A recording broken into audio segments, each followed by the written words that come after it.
O ex-chanceler e assessor especial para assuntos internacionais da presidência, Celso Amorim, se reuniu em Kiev nesta semana com o presidente da Ucrânia, Volodymyr Zelensky, e com o vice-ministro do exterior da Ucrânia, Andriy Melnyk, que representa a pasta na ausência do chanceler Dmytro Kuleba, que se encontra fora do país.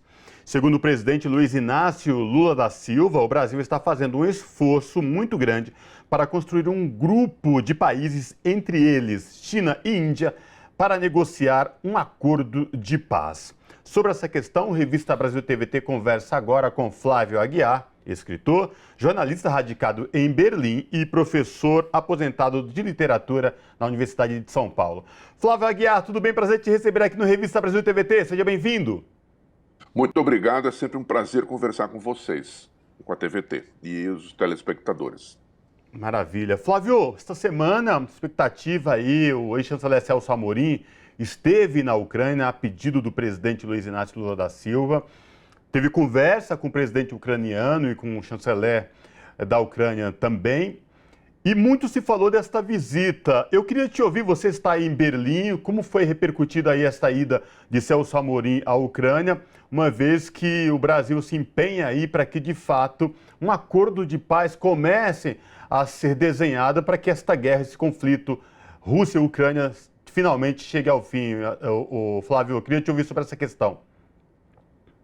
Olha, há uma reticência aqui na Europa, em geral, quanto à posição brasileira, porque o governo brasileiro não tem acompanhado o esforço bélico de apoio militar ao governo de Kiev, né?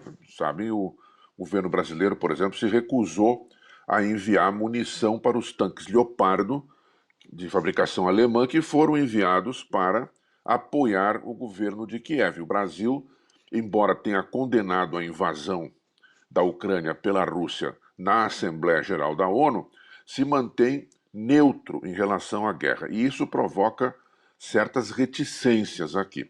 Agora, há um dado interessante a observar aí, ou mais até do que um dado. O primeiro é que essas reticências se referem mais à mídia e aos governados do que aos governantes. Porque o fato é que o presidente Lula e o seu assessor especial para relações internacionais, Celso Amorim, aliás, considerado um dos melhores diplomatas do mundo, são recebidos de braços abertos aonde eles forem. Isso aconteceu com o presidente Lula, vai acontecer agora. O presidente Lula foi convidado especialmente pelo primeiro-ministro japonês para comparecer à reunião do G7 que vai se realizar em Hiroshima entre 19 e 21 de maio, rompendo com o ostracismo que o Brasil estava condenado pela política obtusa, suicida do governo Bolsonaro no plano internacional, além de outros planos também internos ao Brasil. Quer dizer, Celso Amorim foi recebido em Moscou por Vladimir Putin, agora foi recebido por Zelensky em Kiev, né? Recentemente, o primeiro-ministro holandês disse que queria se reunir com Lula, aproveitando talvez a reunião do G7, né? Ou outro fórum de encontro, para explicar, olha só, para explicar a posição dos países europeus que apoiam o governo de Kiev, além de dizer que queria tratar também de muitos outros assuntos com o presidente Lula. Vejam bem, o primeiro-ministro holandês não quer se reunir com o Lula, com o presidente Lula, para pedir explicações sobre a posição do Brasil. Ele quer se reunir para explicar a posição da Europa. O presidente Lula esteve na Inglaterra, se reuniu com o rei Charles III, com o primeiro-ministro britânico, se reuniu com Macron, o governo alemão em peso compareceu ao Brasil. Quer dizer, há um interesse enorme em conversar com o Brasil, apesar, não é, das diferenças que são naturais, enfim, no campo geopolítico com relação à guerra da Ucrânia. Um outro ponto a observar é que, muitas vezes, nas análises que eu leio na mídia, os comentaristas caem numa armadilha, eu diria assim. Não quero supor que haja má vontade ou algo desse tipo, previamente. A armadilha é considerar a posição do governo brasileiro com relação à guerra na Ucrânia isoladamente e não vê-la no conjunto da política externa brasileira. Quer dizer, a política externa brasileira, agora com o governo Lula, retomou a tradição mais constante e eu diria até assim, útil da diplomacia brasileira, que desfruta de grande respeito internacional desde a segunda metade do século XIX. Não é uma coisa que foi inventada agora recentemente, tá certo?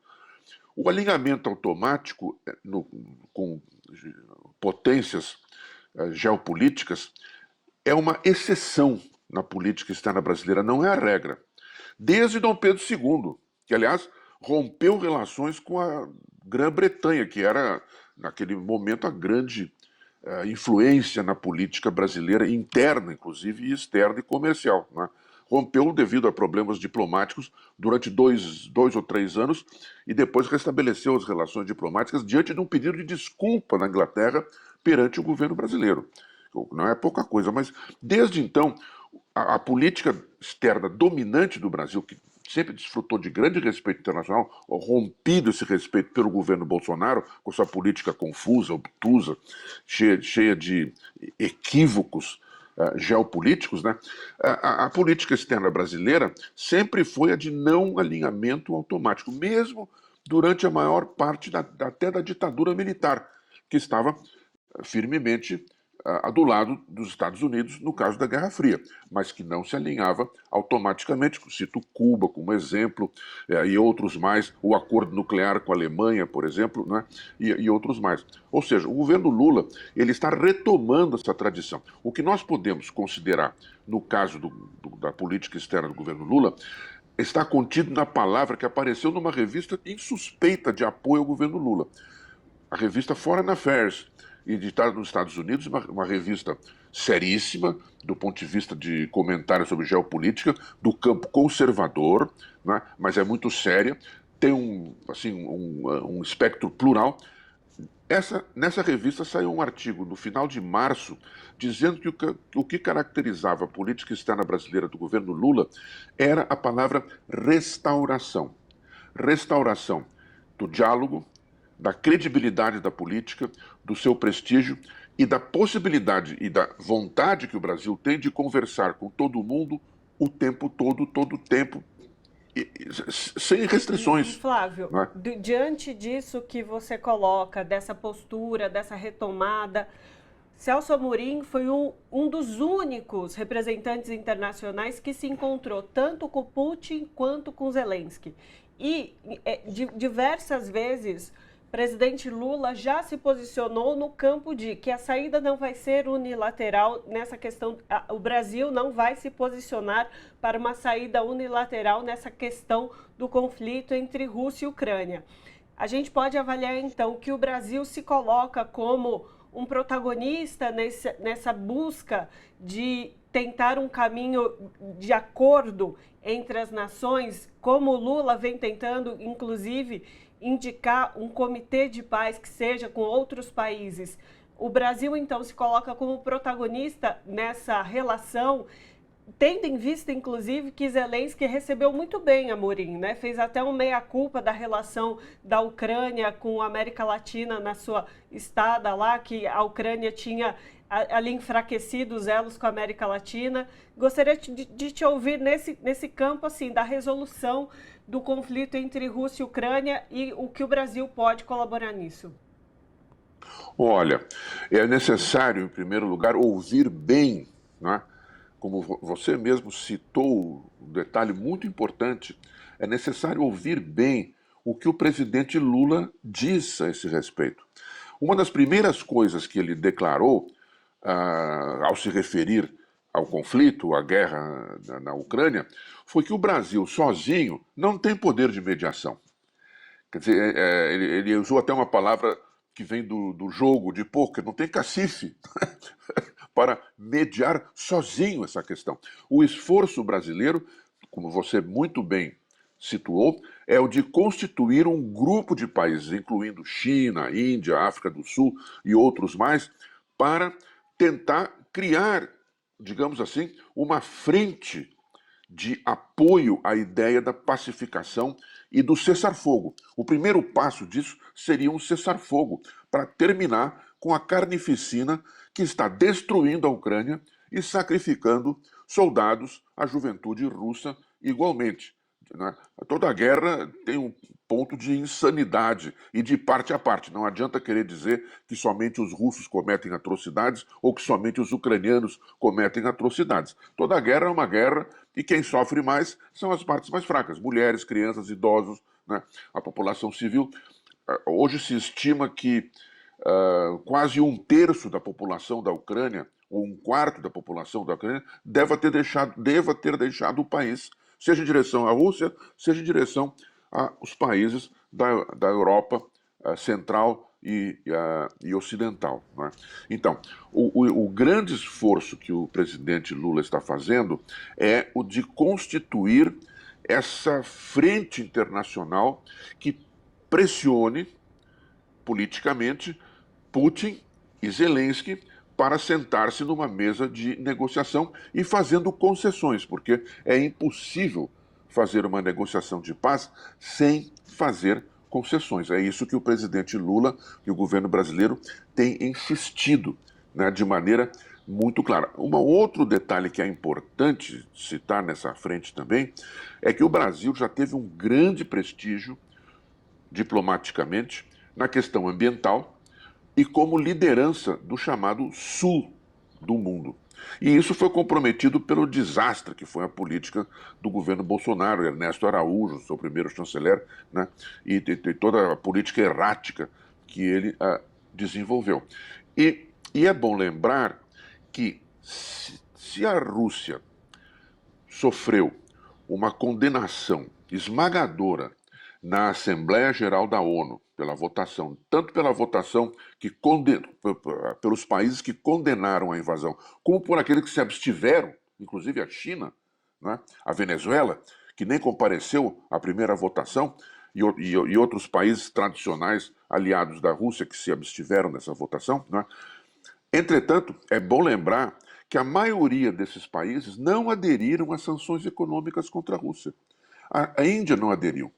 A África do Sul não aderiu, sem falar na China, e a esmagadora maioria dos países do Sul não aderiu à política de sanções contra a Rússia. Ou seja, não é apenas a Rússia que se vê isolada do Ocidente. O chamado Ocidente, Estados Unidos, OTAN e seus aliados, também estão se isolando em relação à maioria dos países que compõem a Assembleia Geral da ONU, pelo menos em aspectos importantes com relação à guerra. E o Brasil está apostando em reassumir a liderança desse bloco muito grande, que na América Latina, África, países da Ásia, até mesmo da Oceania, igualmente. Né? E nesse sentido, eu penso que a política brasileira, a política externa brasileira, tem sido uma política de sucesso. Quer dizer, não se pode também esperar, nesse caso, no conflito dessa natureza, resultados imediatos.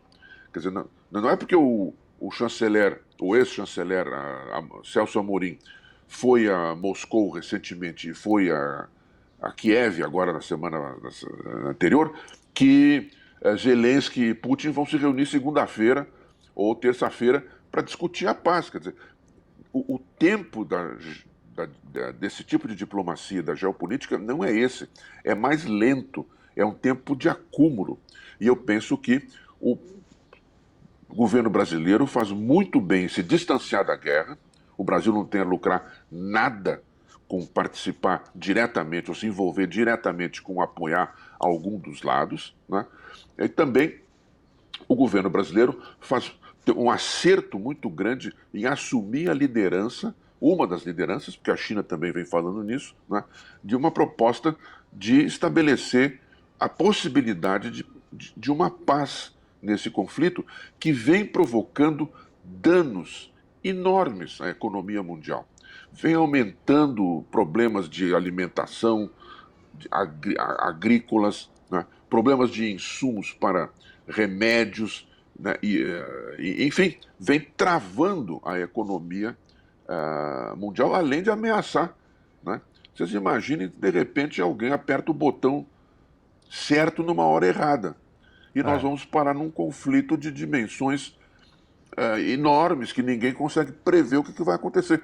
Existe até o risco, felizmente até o momento reduzido, mas existe o risco desse conflito descambar para um confronto nuclear, quer dizer, que seria um desastre de dimensões planetárias no universo. Exatamente. Bem isso. Exatamente. Então, conversamos com o Flávio Aguiar, escritor, jornalista e professor aposentado de literatura brasileira pela USP. Professor Flávio, a gente agradece muitíssimo a sua participação e toda essa análise da geopolítica e da posição do Brasil nessas relações que o senhor fez aqui conosco hoje. Muito obrigado e até uma próxima oportunidade. E vamos nós todos, religiosos ou não, ateus ou não, rezar pela paz. Muito obrigado. Abraço, Flávio. Abraço.